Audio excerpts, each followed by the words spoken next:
Welcome to the Jurassic Park-Cast, the Jurassic Park podcast, where guests chat with me about Michael Crichton's 1990 novel Jurassic Park, and also not that too.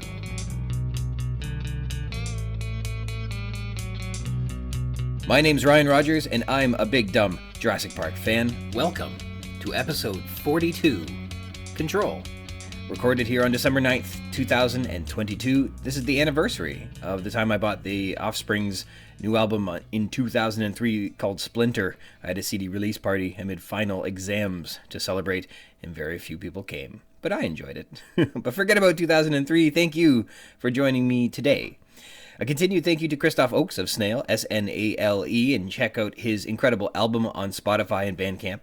Today's intro is from the song Atom Age Vampire, Cat in the Brain, and our outro is Hummingbird. Before we get into corrections and dinosaur news, I want to just quickly mention right here I've got an essay on why rereads are fun, exciting, and rewarding, based on a quick two-word reference that's baited me into a rabbit hole that's yielded a 6,500-word essay. Just know I'm going to hit a deep dive off of a diving platform that negligibly exists, and I dive so deep it's gratuitous overkill, and that may not be to everyone's taste, and I acknowledge that. But you can check it out. It's very interesting. It covers a lot of interesting ground, and I've called it Looking for Mr. Goodbites as a companion piece to this episode. I've kept it separate for a couple of reasons. Namely, it is not family-friendly in terms of content. That is separate. Listen at your own discretion. Corrections.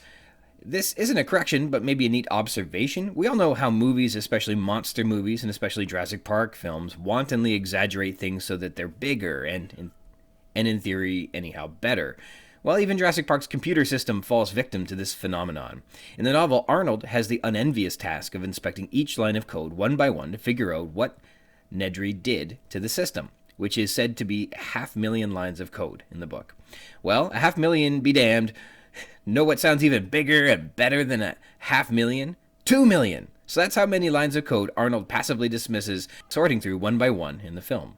I missed an opportunity to expand upon another stylistic technique, a famous archetype, when it was raised earlier in the book as well. Mr. Robert Muldoon is said to be, quote, the famous white hunter from Nairobi, on page 98, in that expansive and massive chapter called The Tour, which we had to split into 3 episodes. Well, I missed the great white hunter archetype introduced via Ed Regis on The Tour. When Crichton employs an archetype, he's basically using a crib sheet to portray a variety of stock characteristics upon someone in one fell swoop.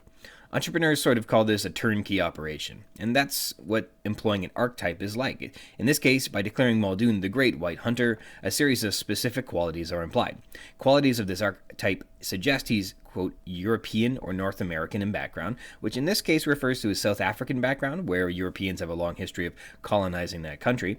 The archetype will have plied his trade in Africa, specializing in big game hunting, which is focusing on big animals for meat, or commercially viable products like horns, antlers, furs, tusks, and more. This archetype also derives his income from organizing and leading safaris and from paying clients. In some cases, they make their money by selling ivory. So Crichton employs this archetype in a straightforward manner, and Muldoon is further developed, though not to any great extent, from this foundational archetype. And finally, I've kind of been wrong about the believing the hype about Twitter's collapse so far. I sort of believed that Twitter was going down, though I didn't go so far as to announce to the public where else they can find me and things like that. I mean, I like Twitter. I think people are far too focused on what's wrong with angry, opinionated, and dangerous people and blaming the platform they use instead of the people. But like, newsflash, folks, guess what types of people are the ones who are desperate to invest in major media outlets? Yeah, probably angry, opinionated, and dangerous people. Believe me, the Care Bears aren't clamoring to buy CNN.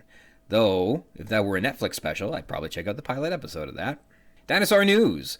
In a paper published in May 2018 in Current Biology, the ancestry of modern birds is examined at the point of the End-Cretaceous extinction, as measured by, quote, an extraordinary early Cenozoic radiation of crown birds, neorniths, in the fossil record. This paper says there are questions regarding the underlying mechanisms by which how the, quote, deepest lineages within crown birds survived across the dinosaur extinction, quote, particularly since this global catastrophe eliminated even the closest stem group relatives of neorniths. The paper looks at what types of birds are in the fossil record after the End-Cretaceous extinction. Quote, here, ancestral state reconstructions of neornithan ecology reveal a strong bias toward taxa exhibiting predominantly non-arboreal lifestyles across the KPG, with multiple convergent transitions toward predominantly arboreal ecologies later in the Paleocene and Eocene. The KPG stands for the Cretaceous Cenozoic Extinction Event. There's a boundary there. Or that the survivors of the extinction appear to have been predominantly terrestrial birds, and many different types are apparently evolved to arboreal lifestyles. Prior to the extinction event, the study says that it's inferred that enantiornithines were filling the trees, as they were the most diverse and widespread Mesozoic avialans. Because global paleobotanical and palynological, which is data derived from studying pollen, shows that the meteor impact triggered widespread destruction of forests. The author suggests, quote, that the ecological filtering due to the temporary loss of significant plant cover across the KPG boundary selected against any flying dinosaurs, the avialae, committed to an arboreal ecology, resulting in a predominantly non-arboreal post-extinction neornithine avifauna. Okay? Predominantly, that post-extinction neornithine avifauna was comprised of, quote, the Paleognathae, the Galloanserae, and the terrestrial total clade Neoaves that rapidly diversified into the broad range of avian ecologies familiar today. The Paleognathinae are the ancient jawed birds that today comprise the ostrich, cassowary, and other big birdies like that. The Galloanserae are the family of fowl or chicken-like birds we have today, like ducks as well. And the Neoaves, which is all the rest of the birds you can imagine. So this theory provides, quote, a unifying hypothesis for the KPG-associated mass extinction of arboreal stem birds, as well as for the KPG radiation of arboreal crown birds. Quote, it also provides a baseline hypothesis to be further refined pending the discovery of additional neornithine fossil from the late Cretaceous and earliest Paleogene.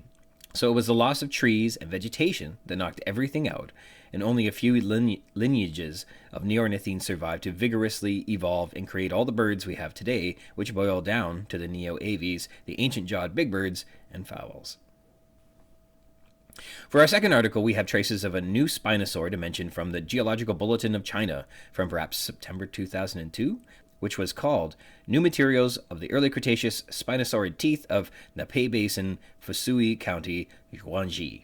The discovery of teeth that bear a resemblance to spinosaurid teeth was in the Napai Basin in southwestern Guangxi, which is a southern province of China. The authors say that the Aptian vertebrate fauna from the Napai Basin is known to feature mainly sauropods, theropods, and iguanodontian dinosaurs, as well as some sharks, ray-finned fishes, turtles, and crocodiles.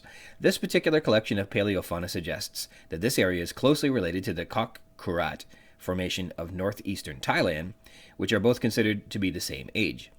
These new spinosaurid teeth are likely in the Spinosaurinae family, and they, quote, resemble Siamosaurus, which is known from that Kok Kurat formation.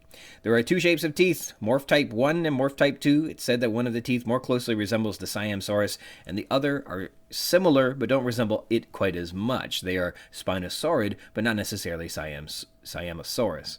The paper says, quote, the similar spinosaurid teeth most probably suggest their closer affinity of spinosaurids between the Napai Basin Guangxi and the northeastern Thailand during the late Early Cretaceous. So now you know, more spinosaurs down there somewhere. So with the corrections and dinosaur news out of the way, please let me introduce you to my special guest this episode. My guests today are Garret and Sabrina, a husband and wife team, and the dinosaur enthusiasts behind the #1 rated dinosaurs show available in podcast form, I Know Dino, available wherever you get your podcasts. Welcome to the show, Garret and Sabrina. Yeah, thanks for having us. Yeah, thanks for having us. Is #1 correct? If I search dinosaur so. podcast, I'm pretty sure you guys have to be #1. That's I think we have the #1 most episodes of a dinosaur podcast, so we're #1 in that way at the very least. just Joe Rogan has to set a one dinosaur episode and suddenly. Yeah. Well, I met Garret and Sabrina while free climbing an unscalable plateau in the deepest and darkest heart of continental Africa, hoping to be the first human of the modern age to set eyes upon the lost world that was only rumored to exist by the most imaginative 19th century novelists like Sir Arthur Conan Doyle. But when I reached the massive summit, instead of discovering a lost world that time forgot, filled with believed to be extinct species from tens of millions of years ago, I found a lot of moss, some tough little bushes, and a few spiders that were pretty regular looking. But on the way down, I became one of the almost 3 million downloads from the I Know Dino podcast, and as a result, Garret and Sabrina, as mysteriously as Stromer's Riddle or the Lost Dinosaurs of Egypt, has agreed to join me as guests on the show today. So, thank you for joining me today. That's pretty epic how we met. Yeah, I forgot that. I know. You forgot that. I know. But we'll never forget the day. So while we're talking about exploring the fabled jungles of Africa, as I understand from being a listener to your show, a foundational element of what's become this, monolith of dinosaur entertainment began as like building a map of dinosaur museums around the world that would be cool to visit. I'm not entirely sure if that's correct, but what role did building maps and places to visit play in building up your website and podcast? Oh yeah, you've got it. I love a good map. That is basically how we started. Was we rediscovered our love of dinosaurs because we lived near the American Museum of Natural History in New York at the time, so we were going all the time, and we decided, like, hey, let's start a map, see where else we can go. Yeah. For dinosaurs. We were going to move back to California not too long, and we were trying to figure out like where are all these dinosaur museums across the country too, so we could find some stops along the way. Mm-hmm. And we did find some stops. We did, yeah. To go to, and then we have since expanded to all over the world, mostly with the help of our listeners, because a lot of these museums, especially in other countries, don't always have an online presence, and if they do, it might not be in a language we can read, and then we can't even tell, do they have dinosaurs in this museum? Mm-hmm. So yeah, that's been really helpful. So now we've got over 300 museums on the map, I think, all over the place. The hardest one to keep up with is China, because they make a new dinosaur museum. It seems like every month there's a new one popping up because they have so many discoveries. But yeah, there's a lot of museums. And you've obviously gone to some terrific places to visit some of these terrific museums. I've heard there's one in Russia that's really supposed to be incredible, and certainly there's what appears to be every holotype specimen for a period of time went to the IVPP in China. What are some of the places on your wish list? What are some of the places you got to that were really special? The ones that I like the best are ones that have like a personal connection to us. Mm-hmm. So I love the American Museum of Natural History because that's where we rediscovered our love of dinosaurs. And they have my favorite dinosaur on a pretty good display, which is Ankylosaurus. There's what other favorites do we have? There's the Royal Tyrrell Museum. That's sort of like dinosaur mecca, I would say. And you've got Borealopelta on display. Oh there. yeah, Borealopelta is really beautiful. If you've got a good Ankylosaur on display, Garrett's in. Yeah. The ROM too. They got the Zool sometimes. Yeah. I like the ones where we were able to make a whole trip around it, and like a good road trip. So Royal Tyrrell falls into that. Our first road trip, what was it? Royal Tyrrell, Philip J. Curry Museum, Museum of the Rockies, and it was called Two Medicine at the time. Now it's called Dinosaur. The Montana Dinosaur Center, I think, is their name now. Yeah. And then in Australia, we did a road trip through the outback and also through many of the states of Australia. We just visited all the museums. That was really cool. Yeah. Being on the dinosaur trail there. They've got a couple museums way out in the outback, which there's like nothing else there. Yeah. And it's just all dinosaur. It's really cool. Well, then there's the Lightning Ridge one, too, where they have all the opalized fossils. That's my favorite. Just reminiscing about the time they let me hold a solid opal sauropod tooth, and it was amazing and also terrifying. But That's excellent. Yeah, if I understand Australia correctly, they keep everything very close together, so it's easy to get from one place to the next. Yeah. But I could be mistaken. Exactly. Yeah. I was just going to say real quick, there was a time we were driving from the Australia Age of Dinosaur Museum in Winton to Eromanga, which is a town of 30 people, I think like 300 or 400 miles away. And we wanted to get there before sunset because that's when all the kangaroos start hopping out on the road and destroying cars. And we were getting there like around sunset, and we could see the kangaroo all around the edges of the road, just standing under the trees and like looking at us as we went by. Like, oh no, just stay there for a little bit longer. We got to get. They were just waiting for darting into traffic time. It's coming soon. We got to clock in. Right on. So I'm not, I wouldn't call myself an emissary from Canada nor an ambassador, but it sounds like obviously when you go to the Tyrrell or the Phil Curry or the ROM, you get to come into Canada. So have you been into the Canadian Museum of Nature in Ottawa? Did you get up there? Not yet. That's on our list. Okay. Yeah, we haven't been there. We also haven't been to the Royal Saskatchewan Museum. That's another one that we want to get to. Yeah, they'd have cool stuff there for sure. Well, ROM is very good, of course, and the Tyrrell, of course. I did get to the Tyrrell, I think it was in 2005 for a wedding. It wasn't in Drumheller, but it was in Alberta, and so we got out there. But so under construction, there you can imagine there's great big walls, and then there's a poster, so you can't see what's on the other side, and it says Super Theropod Exhibit, and that wasn't yet up there. I was like, what a bummer, because that would have been nice to have seen. Did they have Black Beauty, the T-Rex, mounted at that point? I remember spending a lot of time actually outside when we were there. And then there were a lot of excellent models out on the grounds, and then a lot of seeing the Hutus, or there was like rock formations. I don't remember spending a lot of time in the museum, and I don't think I had a camera, which is hard to believe. And I understand you guys have been on like a few rock rambles, or do you get on excavations? Do you take a class on it, or what's your field work experience been like? We've been on one dig in Montana, and I found out I'm very bad at it because they asked me if I was color. We were doing a what do you call it, like a test, or they're kind of training us on what to look for, and there was a fossil, I guess, right by my toe, and they kept asking me like to point it out, and I had no idea, so they asked if I was colorblind. Yeah, because in this one formation, since they had washed out a while ago and they had some iron content, they were all orange. Okay. So they were like, look for the orange rock. And Sabrina was like, I don't see it. Is it that? And they're like, no. Is it that? No. Right by your foot. So I don't think I'm cut out for fossil hunting. But you did find the fossil. Between the two of us, she's the only one who actually found a fossil on that trip. Oh, that's right. It's a piece of eggshell, so a completely different color and texture. That was just black and bumpy. Yeah. That would have been a lot of fun. We've gone to a couple dig sites where other people were digging up. That's a little more our speed. But the experts do it. And then we've gone to lots of cool places where it's sort of a quarry in situ, like Dinosaur National Monument in Utah, where you can see the wall of all the fossils. That's where we like to be there after all the hard work is done, so we can just enjoy it. We can't help talk about Canada without perhaps mentioning that the Society of Vertebrate Paleontologists had their annual convention in Toronto, in Canada. You guys got to come here. It sounds like you spent a lot of time covering more than you probably could have covered as desperately as you could. What was your impression of Toronto? What did you think? Oh, Toronto's great. We managed to be there a couple times before. Yeah, it was probably our third or fourth visit to Toronto, I think. Yeah. So, but it's always good to see the ROM. And I guess in previous visits, Garrett, you'd been able to see Research Casting. Oh yeah, I invited myself to Research Casting International. That's the people that make all the mounts for the ROM, and also a lot of the major places around the world, because they did the new mounts for the Smithsonian. They're working on the mounts for Yale now. They did a blue whale for the Natural History Museum in London. They're like probably the go-to place for it. Yeah, it's probably, you go to almost any museum and you see a dinosaur, they probably did it. Yeah. It's not even they're dinosaur. a big one. Yeah, a prehistoric animal.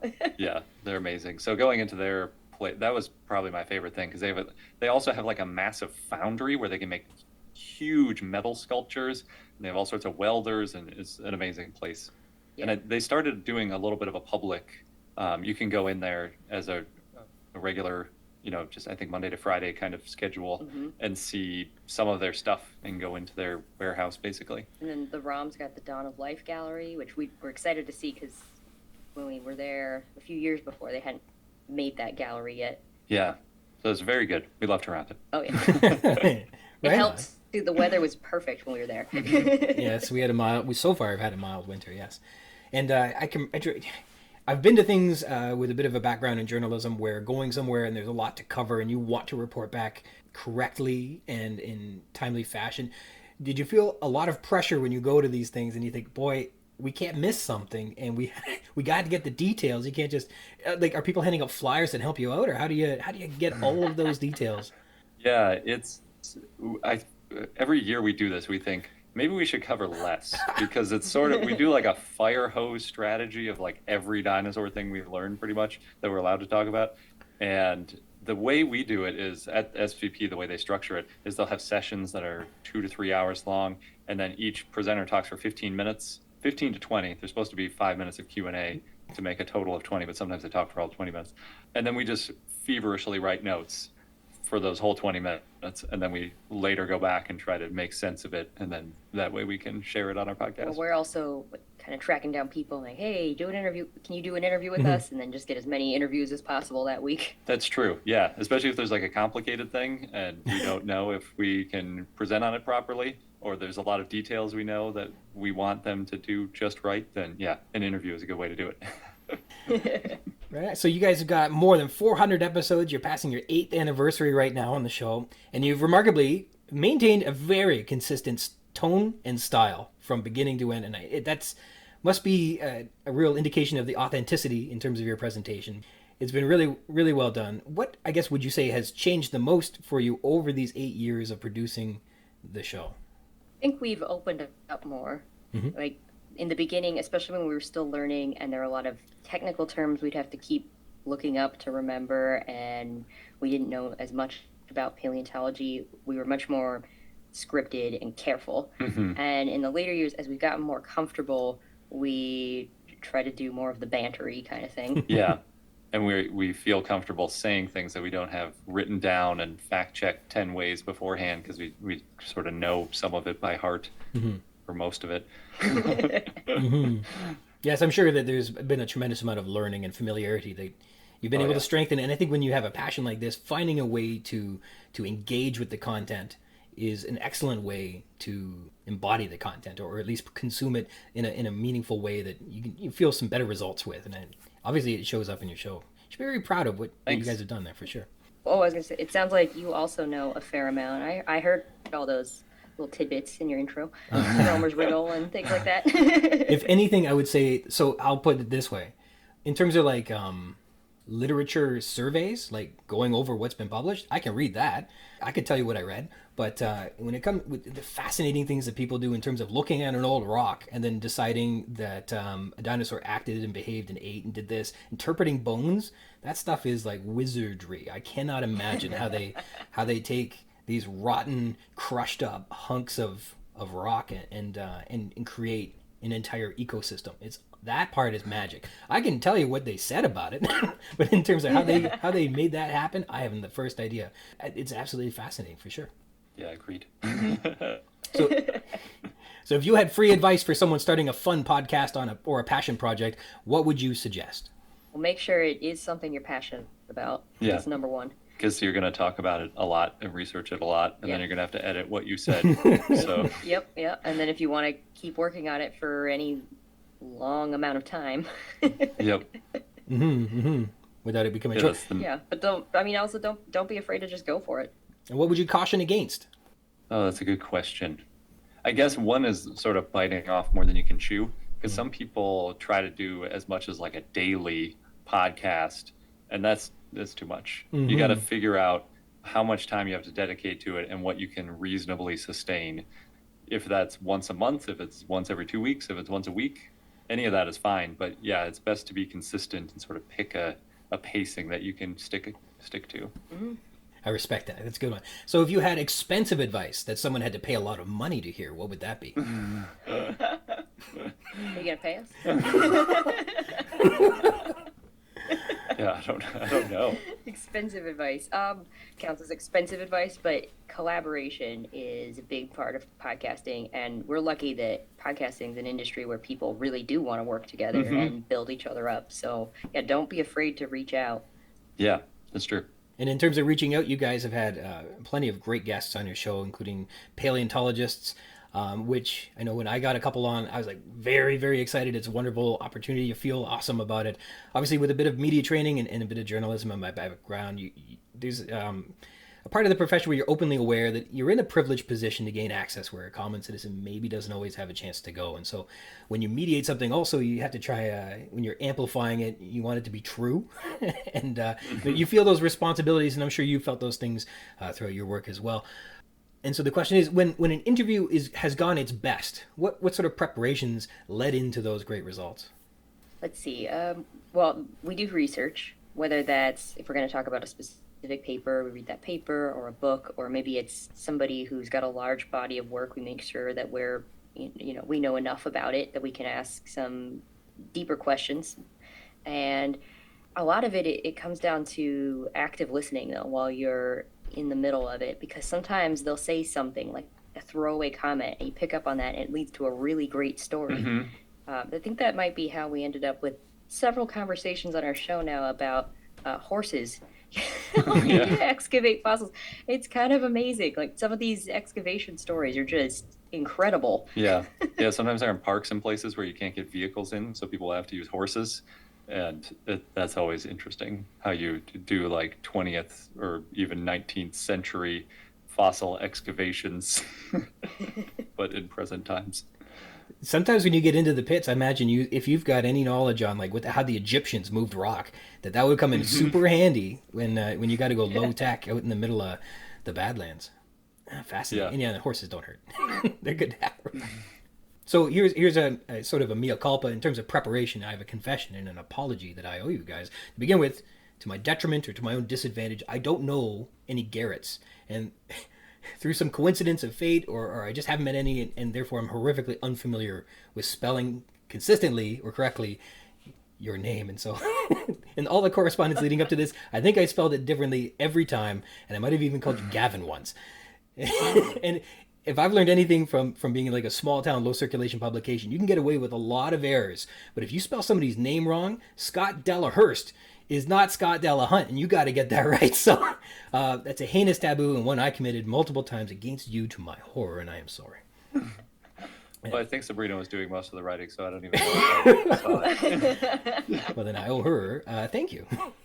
But it goes to show mispronunciation is challenging when especially working with some of the language that comes out with the dinosaur names, but then again the provincial names of places in South America, in Mongolia, in China. How do you wrap your head around convincingly, if whether correct or not, say it with confidence, getting some of these words out of your mouth in terms of the strange genus names and species names and types of bones and muscle attachments when you're presenting on the podcast? Yeah. Garrett's better at it than me. Sabrina likes to just say it as fast as possible. Well, no, we both look into the language, because sometimes it's, the best case is the author has written a pronunciation guide. They sometimes do that, yeah. But sometimes they don't, but you know it's based on a specific language, and you can kind of figure it out from that, even though it's been kind of Latinized or to be like Greek sounding. The first starting point is always if it's a dinosaur that's been around for a while, we'll just go with whatever everybody says, no matter how incorrect it may have become technically. So we've got a book by Tom Holtz. It's called like Dinosaurs Most Complete Encyclopedia, something like that. Complete dinosaur. It doesn't have, even though it's super complete, it's from like 2007. Right. So it doesn't have the newer discoveries in it, but very complete up until 2007 or so. Yes. So when we find a dinosaur, you go to like Wikipedia, you see when was this dinosaur named, and if it was before 2007, I'll break out that book because he did a pronunciation for pretty much every dinosaur that had been named to that point. So that's really useful. Mm-hmm. And then sometimes you can use that, you can kind of combine what's in there with whatever the new thing is and piece together how to pronounce it. But otherwise, it's like Sabrina said, it's a combination of how Latin do you want to make it sound versus how like the original language do you want to make it sound? Mm-hmm. And that's sort of a case by case thing. I don't know. Usually I go with closer to the name in whatever language it's in, just because I don't know. I think that makes it more interesting. Might have been what the authors were going for. Yeah. And if you try to like phonetically say it in English or in Latin, sometimes it doesn't really make any sense, and it's a super weird word compared with if you start in the original language. So, yeah, that's basically the strategy. It takes a while. Mm-hmm. And plus, like if you ask a guy from Ireland or a guy from Hong Kong, or you ask a guy or a lady from Italy or Boston and New York, like everybody's gonna have it's the same word. They are going to say it a little different. Yes. Whether that's right or wrong has really got to do with how you learn to speak, really. So yeah, it's tough, but I'm sure people fight about it all the time. We've talked to some of the people that name these dinosaurs too, and we're like, how do you say it? And a lot of times they're like, I don't know. It's a written word. It's not really, everyone's going to say it differently, and that's fine. You nailed it. That's how a lot of them feel. You nailed it. Like just saying ornithischian. I've read that, I don't know, 100 times. And then when you come on a show and you got to say that thing out loud, like, man, that's, it's a tongue twister. It's tough when you get to that middle SCH. And people, But oh well, you guys do it well. Like I said, you do it with confidence, and I think people just are happy with that. Thanks. Thank you. I think that's one we switched to. I think we used to say ornithischian, and we switched to ornithischian at some point. I don't know why. Yeah. Or there was one dinosaur when we went to Australia. We used to say How did you say it? I can't remember. The Australovenator. Australovenator, yes. The Australovenator. And now I I have trouble saying it, even though that's how I started You saying always it. saying it Australovenador. Because when we were in Australia, that's how everyone was saying it to me. Yeah, the British one is Venador versus in the US we say Venator. So you guys have a terrific show. If listeners wanted to check it out, how could they find it? How can they support it? What can they expect?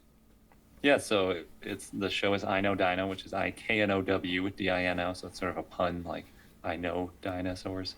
I don't know if that's a pun, but whatever. And then we have a Patreon that's also I Know Dino, where we have a Discord server, and what all do we do there? We have an ad-free version of the show, and we do bonus content, and sometimes we do like live streams and things like that. Yes, and then if you search Dinosaur Podcast, like mentioned at the beginning of the show, and we should pop up on any of the podcast players. Mm-hmm. They should pop up number 1. Hopefully. I bet you do. All right, so this show is all built on the premise that we're here to talk about Michael Crichton's 1990 novel Jurassic Park, but also Not That Too. We seem to have touched on Not That Too very well. So so here's a good story. Like when a couple gets married, you and your spouse have to bring all of your belongings under a common roof. And you have to like merge your CD collection and your DVD collection if you're of a certain age. Some people used to have to do that. And of course, we had 2 copies of Green Day's Dookie album, and I think my wife and I had 2 copies of Oasis's What's the Story Morning Glory. And that might have been it. I don't know that we had a lot of other things in common, but and certainly not dinosaurs. But the question I'm getting at is, how many copies of Jurassic Park did you discover you owned by the time you came to live under the same roof? Oh man, I don't even know if I had one. Oh no. Yeah, it's let's see, because the dinosaur movies I had as a kid, they were VHS. Oh, if you're talking on like film, we had several, because I bought it every time. Yeah, it was like VHS, then I got it when I was on DVD, then I got it on Blu-ray, and then now we have the 4K Blu-ray one. Well, I think we just have the 4K now, but when we first started living together, I probably had it on DVD, I'm guessing. Okay. That might then be it. Might have been just you with I probably had the ebook version of Jurassic Park by that point. We definitely had multiple copies of the book. I think at least 2, probably. Yes. Well, I know I found a really ratty paperback edition of Jurassic Park at one point. Yeah. And I was like, where was this hiding? I think but once we found the duplicates, it's just like, which one's the nicer one? That's what we'll keep. Well, makes sense. They're all good keepsakes, every one of them. So what came first? Did you guys see I guess you might have different experiences, but did you see the movie first? Did you read the book first? Or how did you come into, how did Jurassic Park enter your lives? I definitely saw the movie first by a long time. Okay. I don't know when I first read the book, but it was probably like years after. At least 15 years after it came out, I think. Oh, yeah. Yeah, I actually don't remember when I first read the book. I saw the movie first, and we must have rented it or something because we were watching it at home. And I hid in the kitchen during the kitchen scene. That's not the right place to hide. Yeah, that's where the raptors are. No, I know, but it was far away from the TV. Fair enough. I get my first memory of something of that nature was my parents had rented Indiana Jones and the Raiders of the Lost Ark, and at the final scene when the spoiler alert, demons exit the ark and start melting everybody's faces. I remember I jumped right around, but we had like a glass sliding door at the back of the room, and so the reflection of that Nazi's face turning into a skull was still right there. But yeah, we can all relate to the first film that really made us scared to go to sleep. Yeah. And Jurassic Park's a good one. It's good for that. Yeah, it's a solid horror movie, I think. It's got moments that are too intense for somebody that's like less than 10. It's for sure. That's the thing. Yeah, because it's dinosaurs. People are like, it's dinosaurs. This is for kids. It's a kids love movie. Dinosaurs. There are some nice dinosaur scenes. Yeah, then there's like a severed hand on a shoulder. And it's like, that's not for kids. So the book is tremendously rereadable. I think a lot of people enjoy it on multiple viewings. You said you read it so much later after you'd seen the movie. Were you surprised what was in the novel when you finally got there? A rereading I did like 5 or 6 years ago. I was surprised because I had seen the full Jurassic Park 1, 2, 3, maybe even Jurassic World by that point, and how much of the stuff in Jurassic Park, the novel, novel was left out of the first movie, but then just sort of got like sneakily put into later movies. Like they've, at this point, it seems like they've drained it for all it's worth over all the movies. But yeah, there's so many details in the book that go so far beyond the first movie that, yeah, it's really cool. It's astonishing that there's almost more from the first novel in the second movie than there is from the second novel in the second movie. Yeah. And it would be an interesting content analysis to discover exactly what the percentages are and how much of it is just off the top of somebody's head, because that was unrelated in so many ways. Yeah, that's true. Yeah, even the second book, like Dodgson comes back, and that doesn't happen until the very most recent, the 6th Jurassic Park series movie is when. So Dominion. Yeah. You're right. They had a totally viable villain right there, already designed and created and ready to go. There was a bad guy, and they went a totally different way for whatever reason. I guess it was because Hammond was still alive. I don't know. They made a lot of choices that changed things. They didn't really have bad villain humans in movies 2 through 5. It was just like dinosaurs. Well, I guess you had like Lockhart and stuff a little bit, but it was mostly the dinosaurs. The dinosaurs were like the villains, sort of. Well, there's always somebody that had like the most foolish impression of what they should be doing with the dinosaur. Yeah. That. Yeah. Well, I mean, in the second movie you had InGen and all that, but it never really felt like that was the threat. Like, you know, it was like the dinosaurs are the threat, and then there's these bad people that are also being attacked by dinosaurs. And they were like easily created to be very specifically, basically just pirates that were pillaging the land. They were nothing else. And it was like Mad Max, except for with dinosaurs. They just swoop in, and the one guy in a nice suit leading the way. It was an interesting proposition what they did there. All right. So I remember in some of the pre-show prep, I was asking what are some of the standout moments from the novel that you remember. Garrett, you mentioned that the scene trapped behind the waterfall and the T-Rex swimming through the lagoon were two of the moments that really stuck out in the book. What were the parts of that really were in your favor? Why did you like those parts? I think the swimming thing probably stuck with me even when I was younger, because I've always been afraid of swimming. And mostly that there's going to be some kind of creature in the water with me that I can't identify that's going to eat me. So like it could be a shark, it could be whatever, I don't know.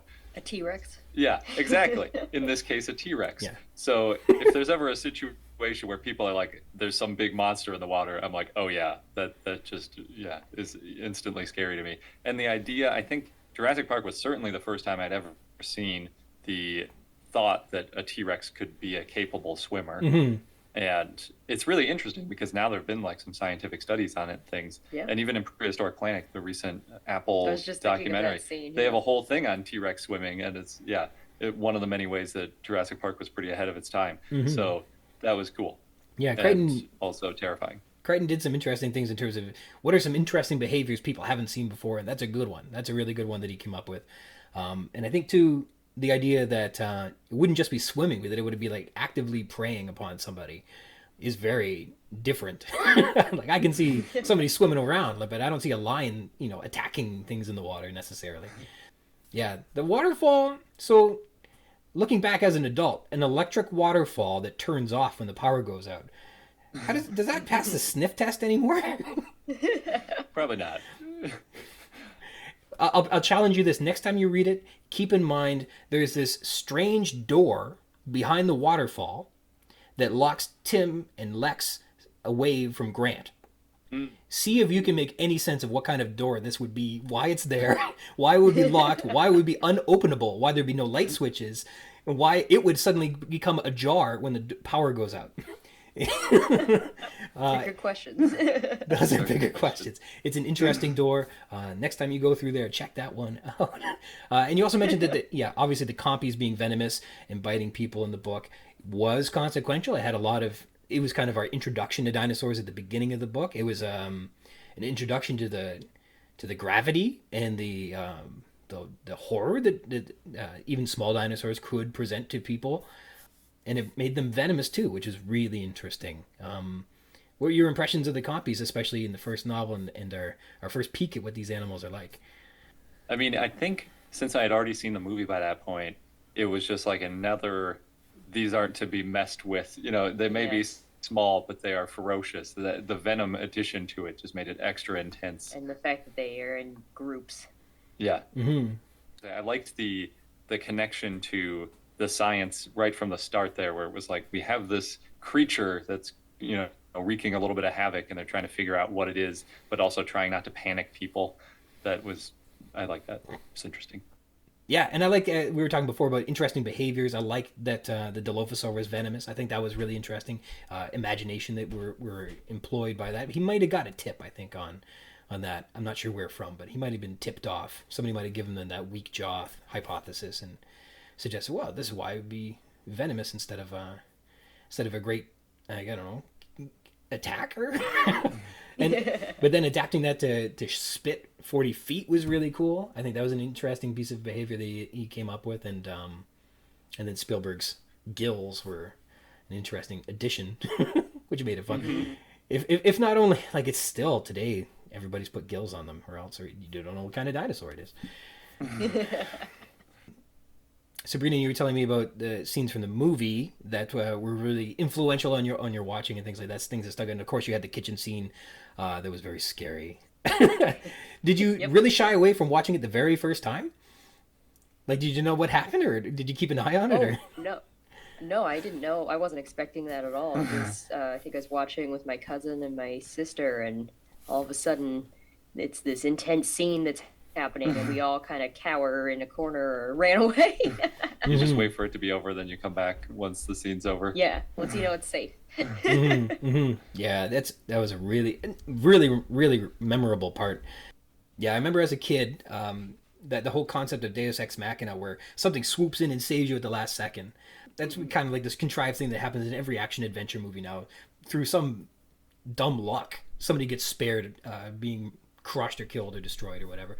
But I remember that scene where Lex is tugging down the lid on the stainless steel shelving and trying to protect herself, and just the reflection of the raptor coming at her. And I thought, this is it. Like, I'm going to watch a little girl get eaten. My first view, I know for sure she's toast. There's nothing going to save her. And I remember thinking, this is it. I'm prepared for her to die, I guess. And but it wasn't a cheat. Like, it was a misdirect by the director. But Spielberg was so clever in that. But I remember that was such an important part. I don't know. That is one of those moments that makes it a special movie, as opposed to just another action adventure. That wasn't a cheat. It wasn't somebody swooping in to save the day. It was actually just a misdirect, which I thought was really cool and made it worthwhile. That was cool. Yeah, agreed. Have you guys seen, maybe recently, The Shining? Stanley Kubrick's The Shining? Yeah. I've seen it not super recently, but maybe 10 years ago. So, like, whatever the director version of plagiarism is, I think it's called making an homage. But there's a scene where the little boy in The Shining is running from Jack in The Shining, and he escapes into a stainless steel little cupboard where he's trying to hide, just like in the Jurassic Park kitchen. And then Jack is injured, so he's hobbling, and so he's almost bent over. He almost looks just like the raptor walking around. And I think he's got like something tied around his leg, like he's hobbling. And then they lock him in a pantry to escape. It's incredible, and it's just a small little part. It's not really, really obvious, but like, I think Spielberg was like, oh yeah, I'll pay homage to Stanley Kubrick. And like, one of those most fascinating scenes turns out to be one that he borrowed, which takes a little magic away from me. But it's the Shining is pretty intense in its own right. So, and then you were also mentioning how you really love the Gallimimus stampede. That the depiction was agile, it was energetic, it was totally different from what most people were going to be seeing in a dinosaur film at that time. Was that as trend-setting as I guess it would have been? It was in all the commercials too. Like, that was, hey, dinosaurs look new and exciting now. Yeah. I think so. A lot of people cite Jurassic Park as like the first depiction of dinosaurs being quick and being not lumbering oafs.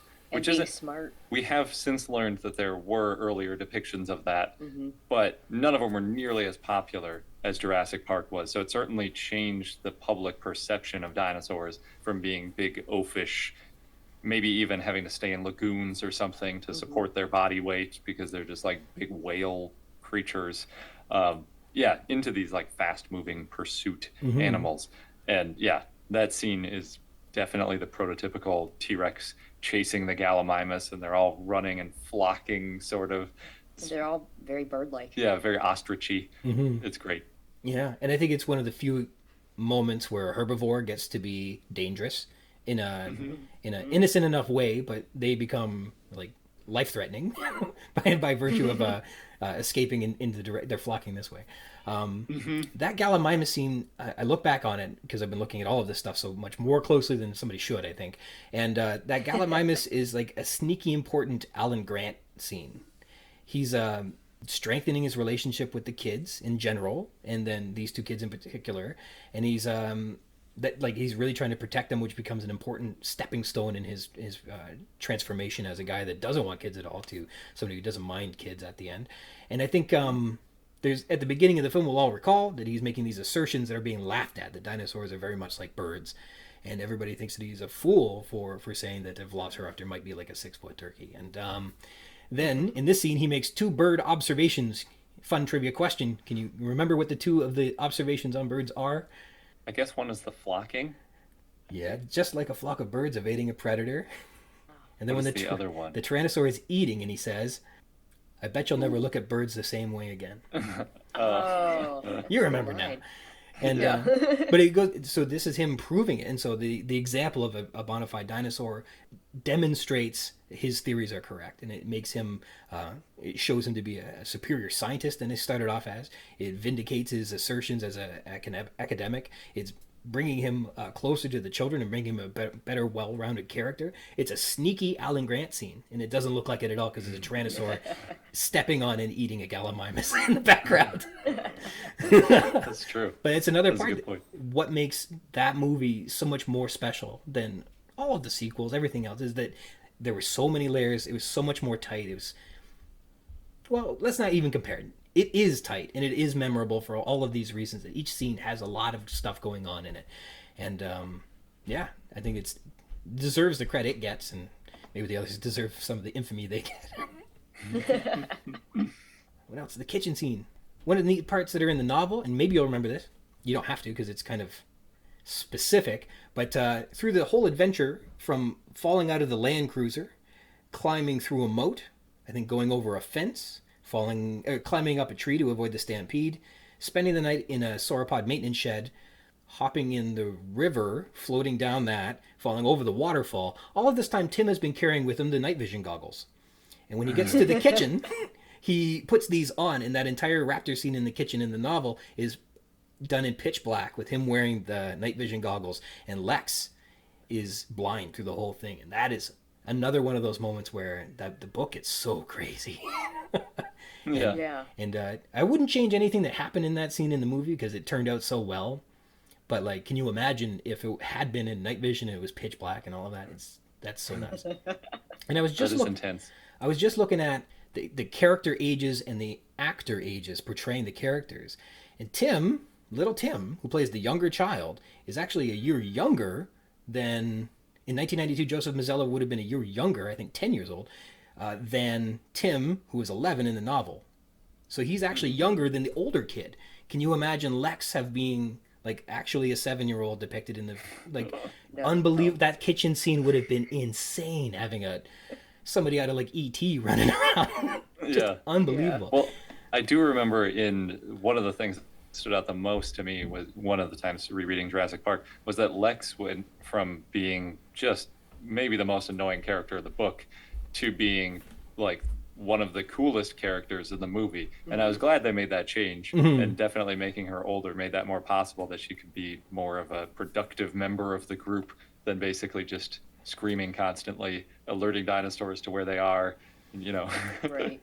Yeah, I thought that she didn't play much of a role other than that whiny thing, but like I know through the beginning of the tour and through leading up to the Tyrannosaur attack on the Land Cruisers, a lot of that story is told through the perspective of Tim, and then especially after he falls out of the tree. After they spend the night in the maintenance shed and she starts feeding the Triceratops through the bars, a lot of it is from her perspective, and I think that's why it feels like she's so whiny through the whole thing. I think it's told through her eyes, and not obviously and not specifically, but Tim is he hardly says a word through that whole adventure, which is insane, because he had so much to say, so much perspective to begin with, and then so much of it becomes through Lex's perspective at the end. And it surprised me, going through it closely, that she really dominates in a lot of ways. Probably to everyone's remembers it for the worst, because it is her just whining and complaining and saying the wrong thing, and like she always has to cough at the wrong time. Like, is that really a plot point here? But it is, and Crichton, that's his choice, and that's what he did. What else about the novel or the movie, before we move on, stands out to you as something that really impressed you with how it went? Is there anything that we haven't talked about that you think, boy, we should mention this before we move on? I think one thing we talk about with the movie a lot is, in the first movie, you don't see the dinosaurs. They have very little screen time, but you always feel their presence. So it feels like the dinosaurs are in the entire movie. But if you actually added up all the scenes and like the number of minutes they're on the screen, it's very low. It's low, like 11 minutes or something. I can't remember exactly. Yeah, and it's I think the cinematography and the writing and just like a lot of the movie-ness of the first movie was so well done that I think it stands on its own really well just as a piece of film and cinema history, which I think is one of the reasons that it's so popular, because not only was it this huge, important CGI feat, they had that, amazing animatronic T-Rex puppet, all this really cool technology, and they were bringing a bunch of science to modern viewers, but it was also just a really well done movie with a good arc and just a compelling story. So I feel like Jurassic Park is always going to be a super important piece of cinematic history just on its own. And yeah, it's nice that dinosaurs are in it. For sure. And I think adding to that, another element that really brings those dinosaurs and the ominous nature of them at all times throughout the film is the soundtrack, the original score that goes with it. You always, like at the beginning, you only see the eyeball of the big one in Muldoon's captivity, but the whole thing is just full of dread. Like everybody's in danger, and you don't see anything. It's really, really incredible, for sure. So one of the things I wanted to touch on, you guys do such a terrific job in your show covering dinosaur news. The place to go if anybody were interested in like what is the latest, it's where else are you going to turn, right? Tom Holtz's Twitter feed. You could, but your show really explains it very well. It covers the cool stuff, and you give enough conversation context around it that it makes it really accessible. And so that's not an easy task, and I think it's one you guys do really well. Thank you. In the latest news, what in the last year do you think has really impressed you the most about where things are going? And you don't have to tease like the secret stuff from SVP, but you could. But like, what happened in the last year that really makes you excited for the future of paleontology? Yeah, that's a good question to ask, because we just did our best of 2022, so it's all still front of mind. One of the things, I think some of the really new dinosaur discoveries themselves are really exciting, and people don't realize it, but there is a new dinosaur discovered almost every week. So it's like nonstop, more so than any time in history are there more just like nonstop new dinosaurs. It's not like we found T-Rex and Triceratops and then we were just sort of done with the dinosaur discovery. Like there's just so much all the time. And so we already mentioned Zool and Borealopelta, which are two really cool ankylosaurs that I love. Those were discovered a few years ago. But just over a year ago, there's this one described called Stegouros. And that's another one where it's like, how do you pronounce this thing? Because it's Stegouros. So, yeah, it's like, how do you combine that O and U? Anyway, Stegouros is sort of the Latin version. That's what I went with. But it's got this crazy tail, which is, rather than being like a typical ankylosaur tail with two big knobs on it, it's got a series of triangular spikes sticking out of the side of it, maybe about a dozen of them in total, and that made up almost a third of the length of the body of this animal. So it's just this crazy tail. Is found in way down south in Chile, almost like basically would have been connected to Antarctica back then. And yeah, it's just so cool. So anyway, that's one of my favorite discoveries of recent paleontology. I think there's a lot of really cool stuff happening with it.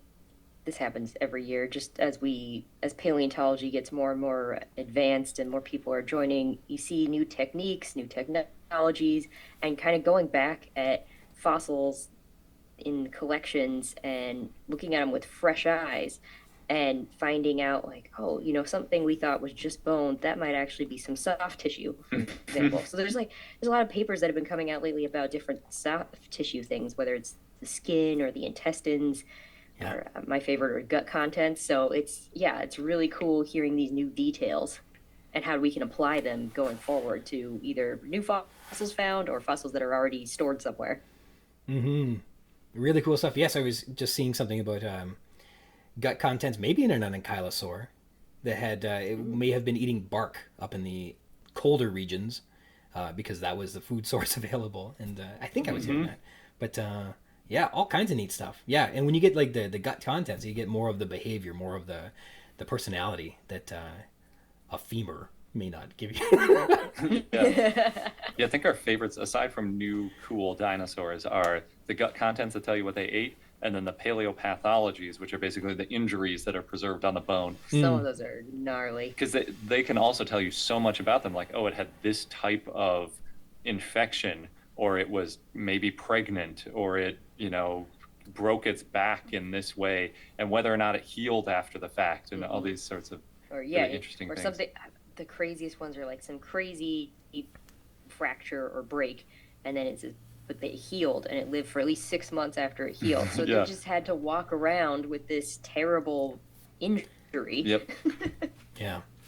Well, I remember I went to college and lost the rhythm of staying up to date with dinosaur news and things like that. And it wasn't until my son was born in 2012, and then he got a dinosaur train within 5 years of that or something like that. And so there was this opportunity to get back in to see what was going on in terms of dinosaurs. And if you were to say not pay attention from 1999 to 2017, it turned out there was a lot of interesting things that happened in that time. And dinosaurs got very feathery. The therizinosaurs and dinochirids got figured out. They weren't just like these wicked arms reaching out of the darkness. They found Scotty the T-Rex, and he went on display. And there was a mountain of Tyrannosaurus studies. Brontosaurus came back. There was a lot of interesting things that happened in that time period. But one of the things that surprised me the most was that there was a whole new family of dinosaurs that I had never heard of at the time. And that was the Enantiornithines. And there was this whole new branch of species that were there that didn't exist before. And that surprised me. And I thought I never thought they would have found more of something completely strange or different or new. And in its relationship phylogenetically to late Cretaceous theropods, whether it's closely or not, I don't know, or who knows, and how they play a role or where they play a role in terms of the bird lineages and stuff like that. It's still a mystery. But this year we got something similar to that, and it was astonishing because the early Jurassic and the late Triassic Ornithischian line was so strange and so unusual. Were you guys as excited, maybe as me, to find out that the Silasaurid hypothesis, that this may be where the early Ornithischians came from? How did that strike you as important? Yeah, I'm a huge fan of that. When Barron et al. Talked about maybe it's Ornithoscelida, and we should be lumping dinosaurs in a totally different way than Ornithischians and Saurischians. I loved that too, because there's that huge question. Basically, we think dinosaurs evolved 240 to 250 million years ago, and then we know Ornithischians were around 200 million years ago. But that's a gap in history almost as long as from us back to when dinosaurs were still around, where we don't know where were the Ornithischians.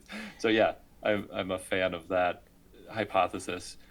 I don't really care too much which one's right. I liked the Ornithoscelida answer. I also liked the Silasaurid answer. The Ornithoscelida one immediately got quite a bit of pushback, whereas the Silasaurid paper was published quite a few months ago now, and nobody really has been too upset about it. And a lot of other people have sort of referenced it. Even the original Silasaurid papers, sort of from I think the 70s, when there were really fragmentary skeletons, people were talking about is this an Ornithischian? Is it something else? So I think it seems like it might hold up, which would be very nice, because the Triassic is such a weird time frame, and figuring out what was going on then is always fascinating. And it comes with I think, just because there's already a family of Silasauridae out there, it comes with prepackaged about 10 dinosaurs that comes with it. So that's kind of fun if you believe they're dinosaurs now. And I haven't had a lot of time to opine or think about what it means.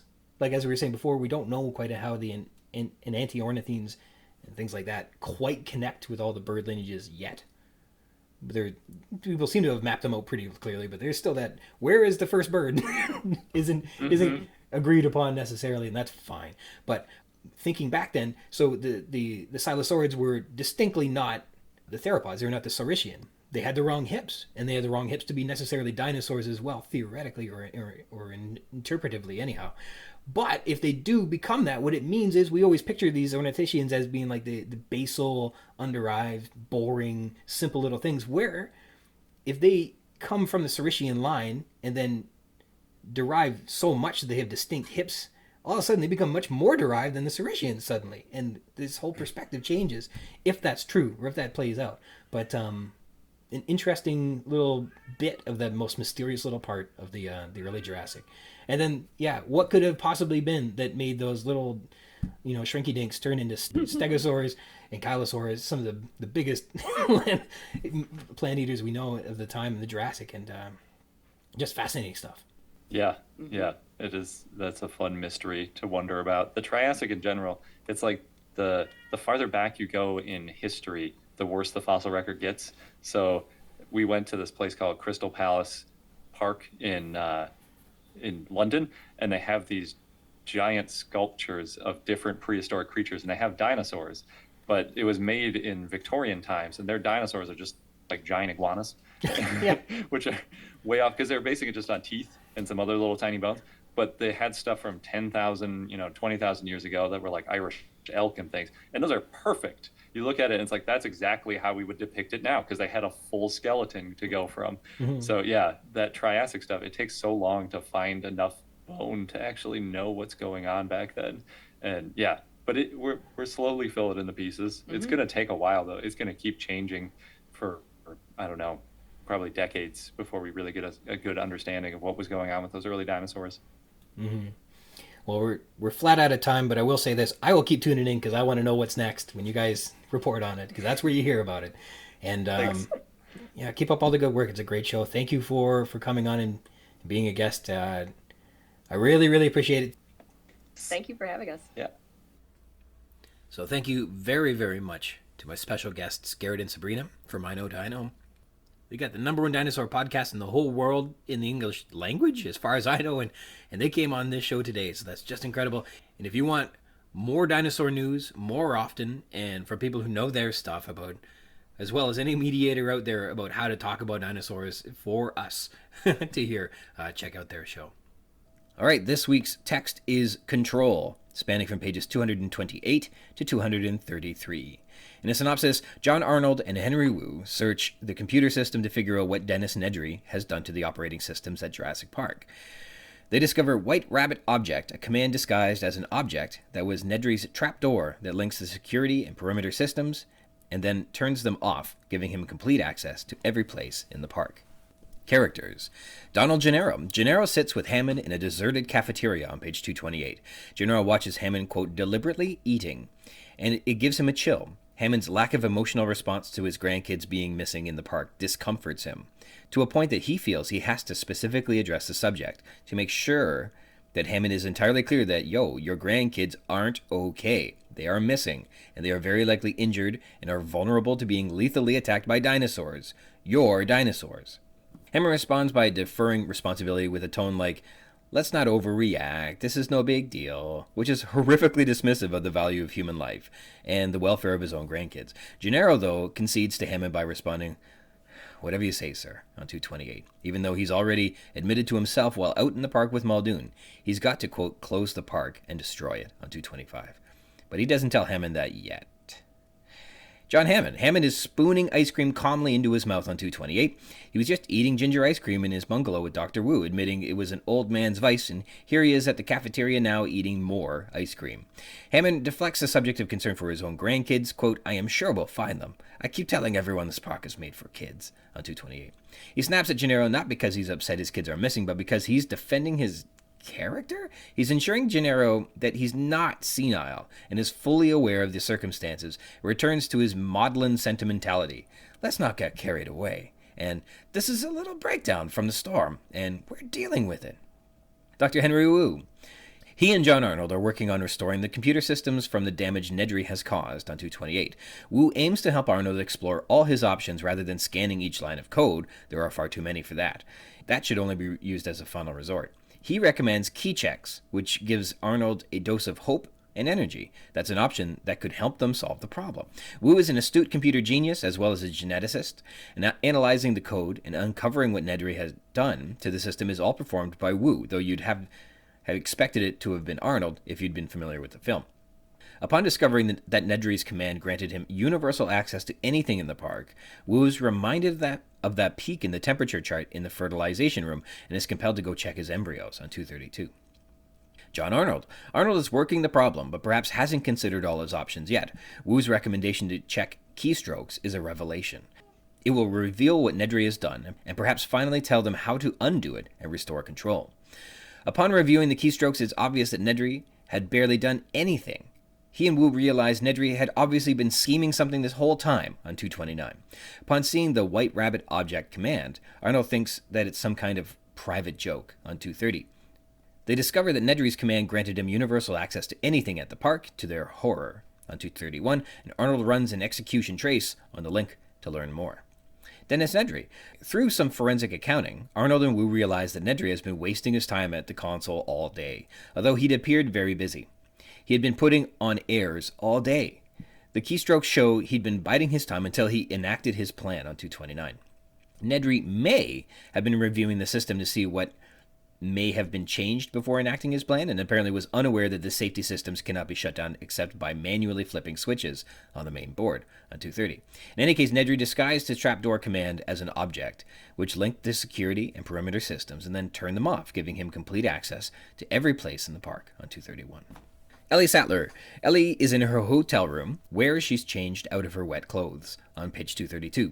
She's expecting her mentor and colleague Alan Grant to be returning to her, but instead is quickly and earnestly caught up to speed on what happened out in the park. Most importantly, Muldoon recruits her to act as a nurse for Ian Malcolm. Muldoon calls Ellie Dr. Sattler, though it's inconclusive that she has yet to earn her PhD. And recall, most people who do call her doctor do not know her that well, and this includes Muldoon.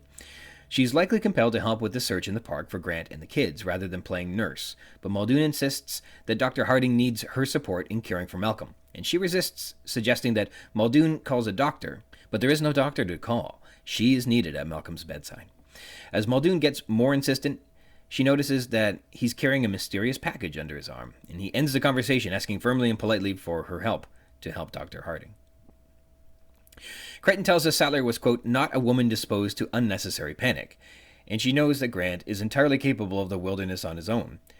But she worries about those kids. But she pushes the thought out of her head. There's no time to dwell on what-ifs, and she knows, hey, what better person to get them safely through Jurassic Park than a dinosaur expert on 233. Robert Muldoon. Muldoon recruits Ellie Sattler to administer medication for Ian Malcolm and is carrying Ed Regis's severed leg under his arm on 232. He speaks briskly, no time to waste with social niceties. He's not rude, but he is direct. He begins with, I'm sorry, knowing that he's going to be asking something of her that he wouldn't do to someone unless it were dreadfully important. He tells Sattler that the Tyrannosaur attacked the land cruisers, that Malcolm is gravely injured, and that the others haven't been found yet. He speaks slowly as he tells her what happened, and that he believes Grant and the kids have entered the park. He's very professional and very gentle about this. He's explaining how desperate he is for her help when she notices the package in his arms, and Muldoon doesn't want to show her that Regis has been dismembered, because he doesn't want to escalate the situation, making her worries any greater for Grant and the kids. Dr. Ian Malcolm. Malcolm is said to be unconscious in another room in the Safari Lodge, and that he has a leg injury on 232. Dr. Alan Grant. We get a bit of backstory on Grant from Ellie's perspective. She reveals that he's entirely capable of fending for himself in the wild on 232. Quote, she had known Grant to get out of dangerous situations before. Once he'd been lost in the Badlands for 4 days when a cliff gave way beneath him and his truck fell 100 feet into a ravine. Grant's right leg was broken. He had no water, but he walked back on a broken leg. The legend of Alan Grant, everybody. Localities. The visitor center is in this one. The cafeteria inside the visitor center is deserted, we're told on 228. Apparently everyone who is off at dinner, as mentioned while Wu was investigating the fertilization room and checking the dinosaur DNA for amphibian rana, are no longer here. But where they all are is not said. Ellie's hotel room. Ellie is in her hotel room, which, recall, as mentioned in episode 19 Jurassic Park, is at the Safari Lodge, which is a, quote, dramatic low building with a series of glass pyramids on the roof. On page 86, we were told. Allusions and references. We have more allusions. So keystrokes. So in this chapter, a series of numerals are listed, each representing a keystroke that Nedry entered. On the ASCII, or the ASCII keyboard, each of these numerals represents a key on the keyboard. Theoretically, I should be able to decipher what Nedry typed with a simple replacement cipher. I tried. The results were disappointing. To give you an example, the first 5 keys are 13, 42, 121, 32, 88. This translates to carriage return, star, Y, space, X, etc. I thought there might be some neat words or commands or something hidden in there, but it's an entirely uninteresting activity. Probably random keystrokes. Time not well spent, I tell you. But guys, just know that I did look into it. I wasted my time for you, and you're welcome. White Rabbit Object. This obviously is a reference to Lewis Carroll's White Rabbit in Alice's Adventures in Wonderland. I got one more Wonderland reference I'm prepared to cite later on in this novel, and so I'll postpone my deeper dive into the allusion to that text and Jurassic Park until then. Look into the future for episode 59, Descent, for that explication. But the White Rabbit is sort of a MacGuffin that draws Alice into an adventure through Wonderland, where nonsense and chaos are found at every corner, and eating things changes how big you are. The land is run by an unjust monarch with a penchant for decapitating the people of her kingdom. So there are some allusions to how crazy Jurassic Park is and how crazy its monarchical tyrant, too, is, both the Tyrannosaurs and Hammond. Mr. Goodbites. Yeah, Mr. Goodbites. This is the jumping point of my insane essay. I'm going to publish a separate companion episode for the discussion of this allusion, primarily because the subject matter is far more risque and graphic than what is covered in a regular episode of the Jurassic Park-Cast.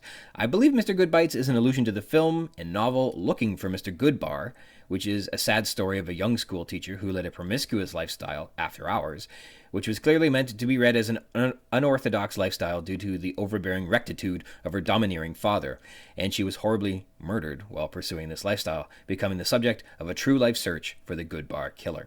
The connectivity of this allusion to Dennis Nedry isn't clear, but suffice it to say, Nedry shared a proclivity for the unorthodox, meaning corporate espionage, as with the protagonist of Looking for Mr. Goodbar, which were her un-Catholic appetites, and they both met gruesome, depraved endings.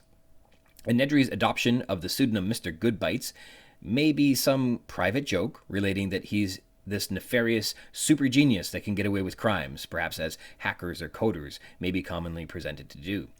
But to go much deeper into the story of Looking for Mr. Goodbar takes this from a family-friendly podcast into something else. Here, we don't talk about the depravities of culturally significant murder victims, but rather about dinosaurs eviscerating amusement park operators. And so the furthermore frank discussion on the illusion is available in the companion podcast called Episode 42B, Looking for Mr. Goodbites. Listeners' discretion is advised. Stylistic techniques. In italics, we have missing, snaps Hammond in italics on 228. Of course I know they're missing in italics, indicating a final eruption of emotion, that emotional lability that Wu described earlier. All the computer displays are written in italics as well, indicating that they are lines of code, not novel text, which is, I guess, handy and much easier to read. Rhetorical questions. Missing? Again? Is Hammond reiterating a statement that he feels is preposterous? It's reiterating an incredulous statement said to him, and so is asked rhetorically without expectation of an answer. And so let's just wait and see what develops, shall we, on 228. Here he's laying out his expectations, but in a polite way, as if Gennaro were invited to do it with him, as if Hammond gives him any choice in the matter, right? Why hadn't he thought of it before? On 229 is Arnold questioning himself. This is a benefit to us as readers, suggesting that this is a really great option to look to the keystrokes, and one that he, Arnold, should have already done. It gives him a bit of a scapegoat for not having done it yet, and gives us, who in 1990 as readers are very likely far less computer literate than the people of 2022, a quick explanation as to what key checks is and what it does and how it's going to answer their problems. Ellipses, on the other hand, ellipsis on page 232, after espousing the resilience of Dr. Grant and why Ellie wouldn't be worried about him out in the park against the dinosaurs, she knows that the kids are very young. She's not confident that they'll be as resilient as the man she knows so well. The ellipsis indicates that the sentence is left unsaid because she's shaking that thought from her head. M-, but surely you can call for a doctor, M-, on page 232. Muldoon here interrupts Ellie, taking control of the conversation. The phone lines are down. There is no calling for help. He needs Ellie's support. Capitalization. The command entered into the computer by Arnold and Wu are presented in all capitals, further clarifying the novel's text from the computer scripts in italics to the commands inputted by the users, all in capitals. At no point is this confusing to read. You always know what is what, and so the system worked effectively. A good use of capitals and all of that. Literary techniques. We have symbolism. Regis's severed leg is kind of a symbol here. Does it symbolize the end of the park? It's upon discovering and handling Regis's leg that Gennaro concludes that the park must be shut down. But Muldoon and Gennaro want to take care of it. Make sure it doesn't bounce around. Keep it hidden. Don't let it disturb the others. He holds it uncomfortably. Doesn't want Sattler to know about it. He hides it from the consultants, too. And recall, Regis wasn't a publicist. He was a cover-up artist. He wasn't sharing what the park was really about. He was covering up all the dastardly deeds that were being perpetrated on the island. And as Gennaro continues to hide the leg, he's continuing to perpetrate that cover-up. So the leg represents closing the park. As these characters continue to hide and not speak about it, it's them deferring the idea. Maybe they can bring this place back. But of course we know we can't put the leg back on Regis, right? He's not going to be able to walk again. An interesting symbol. Maybe there's more to it. Informal expressions. Here's the kicker, is said on 230. A kicker is an unexpected and often unpleasant discovery of turn of events. And this is also a term in comedy playing on this trope of delivering the unexpected, or rather subverting expectations to make a joke. In this case, the kicker, which resulted in the turn of events in Jurassic Park, is the command White Rabbit Object. And that's even described as a private joke. Interesting, right? Dramatic irony. One of the most touching moments of dramatic irony that if I had been Spielberg, I would have played up as high as possible is the moment on page 232 when there's a knock at Ellie's door and she thinks it's Alan Grant back from the tour. She's expecting a common reunion with her mentor and friend and instead receives about the worst news next to a police officer standing at your door with his hat off. And what we can imagine as a cheerful and happy Alan is received by us reading with dreadful amounts of dramatic irony, not knowing if Grant and the kids are safe, only that they've fled for their lives into the park, away from a Tyrannosaurus. That simple little knock at the door, to me, is a really powerful moment. Motifs. Responsibility and safety. Hammond is portrayed through Gennaro's perspective with a chilling detachment to reality. He's not expressing human emotion nor concern for his grandkids, but rather reacting like someone who's got nothing left to lose, someone who's past the point of no return. There's no point at this point doing anything differently, making any changes. Everything has to remain the status quo. The park must open. This isn't necessarily godly, but this is, in a way, inhuman. At this point, Regis is a confirmed death, and Malcolm is knocking at heaven's door, but Hammond doesn't react with concern or even a sense of responsibility, just admits it was a, quote, regrettable, unfortunate accident, and we're dealing with it. That's all that's happened, he summarizes. That's them being responsible. Discussions. In terms of show don't tell, Gennaro sits with Hammond in a deserted cafeteria on 228, and Gennaro watches Hammond, quote, deliberately eating, and it gives him a chill. And this happens sometimes to me. Obviously, a text is showing you something instead of telling you what's going on, but you don't really know what it means. And by sometimes, I mean I bet all kinds of stuff go over my head. But the chill Gennaro feels from watching Hammond deliberately eat ice cream is lost on me. I could guess what's going on, that Hammond is almost robotically eating. Perhaps like a zombie, a soulless, emotionless automaton performing a task that resembles a human task, but it's being performed artificially. That absence of a soul or absence of humanity is revealed in the artificiality with which the task is being performed, betraying that the one performing the task is without a soul, perhaps betraying this disguise? And this is what is discomforting Gennaro. That's an interpretation. I don't know. Crichton's showing us something there when we're told that Hammond eating ice cream gives Gennaro a chill. Timeline. We're told by Muldoon that quote, the land cruisers were attacked about an hour ago on 232, and we know that they were attacked shortly after Nedry turned off the power at 7 p.m. So it's reasonable to believe it's approximately 8 p.m. right now for anyone who is keeping score. Similarities. So here's some similarities between what's said in the film and what's in the novel. These are always kind of fun to look at. So things that are common between this moment in the book and this moment in the film. Henry Wu says he's trying to turn off the safety systems. That's also said in the book, or in the film. He doesn't want anybody else to see what he's about to do. Finally, here's the kicker. He pointed to the last of the commands Nedry had entered, White Rabbit Object, which is another discovery by Wu.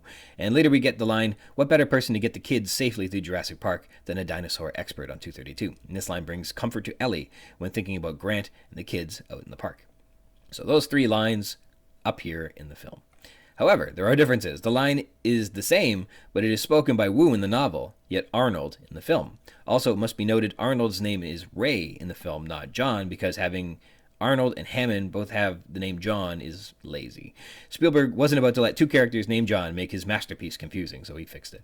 Now, look at this next entry. It's the kicker, White Rabbit Object. Whatever it did it all, says Arnold. In a scene in the movie called Restaurants, Ellie arrives after administering Malcolm with some morphine. Apparently she's already recruited to play nurse, and then Hammond says the line that Ellie thinks in the novel to comfort her. They'll all be fine. Who better to guide the children through a Jurassic Park than a dinosaur expert? This scene, though, comes before we spend any time with Grant and the kids after they've escaped into the park. We still, at this point, do not know how they are faring. Whereas in the movie, they're already camped up in a tree watching the Brachiosaurus trumpet to each other in a scene called A Tree for My Bed. Remember that. So these lines are a little out of sequence, but well adapted into the film all the same. And before we sign off today, again, a big thank you to I Know Dino's Garret and Sabrina. It was a privilege to have you on. Thank you very much. And I want to sign off today thanking you for joining me. If you want to read along in the book, add some thoughts to what we've been discussing on the show, or be a guest on the show and chat with me about anything you like about Jurassic Park, you can do that by connecting with me. I'm at ryansrogers@gmail.com. If you'd like to be a guest, drop me a line, and we can try and set something up. We can rehash, tear down, gush over, and chit-chat about any part of the book, or also not the book, all you'd like. The Jurassic Park-Cast is a part of the Spring Chicken's banner of amateur intellectual properties, including the Spring Chicken's Funny Pages, Tomb of the Undead graphic novel, the Second Lapse graphic novelettes, the Infantry, and the worst of them all, the King Street Capers. And you can find links to all that baggage in the show notes or by visiting the schickens.blogspot.com or finding us on Facebook at facebook.com/springchickencapers. Or me, I'm on Twitter at RogersRyan22. Twitter's still there. For now, thank you dearly for tuning in to the Jurassic Park-Cast, the Jurassic Park podcast, where we talk about the novel Jurassic Park, and also not that too. Until next time.